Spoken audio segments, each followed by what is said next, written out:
ভাই বোনেরা অবশ্যই কমেন্টে বলে যান। আমি তো ভোট দিয়ে এসেছি। ভোট দিতে যে এত প্যারার মধ্যে পড়বো কখনোই বুঝতেই পারিনি। প্রথমে সকালবেলা বের হইলাম আপনাদের ভাইয়াকে নিয়ে ঝাড়বো, জন্ডিস ঝাড়তে যাবো। প্রথমেই যাই দেখি গাড়ি নষ্ট হয়ে বসে আছে গ্যারেজে। সেই মন খারাপ করে আবার চলে আসলাম। শেষে খাওয়া দাওয়া করলাম, করে গাড়ি ঠিক করলো আপনাদের ভাইয়া করতে করতে।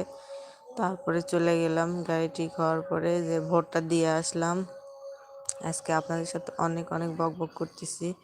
ভোট দিয়ে আসলাম, আবার রাস্তার মাঝখানে আবার গাড়ির হাওয়া চলে গেল, ল্যান তো প্যারা গেল। পরে আপনাদের ভাইয়া করছে কি নামো, নামে ঠেলে নিয়ে চলো। তাহলে কি করবার মন যাবি কম। দুইটা মেয়ে নিয়ে গাড়ি ঠেলতে আবার চলে আসলাম। একখানতে এসে দেখি সব দোকানপাট বন্ধ, প্যারা খাইছে।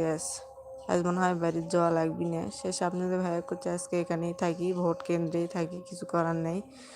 দেখি আবার আরেক ভোট কেন্দ্রে এসে দেখি যে সব কিছুই বন্ধ, কোনো কিছুই খোলা নেই। আবার গাড়ি ঠেলতে আবার আসলাম। এসে এক জায়গায় এসে দেখি যে না, ওখানে মেকার আছে, সেখানে গাড়ি ঠিক করলাম, তারপরে বাড়িতে আসলাম। আজকে তো প্যারা শেষে সকালেই মন চাইছিল ভোট দিতে যাবই না, কিন্তু কি করার, আমরা তো দেশের নাগরিক।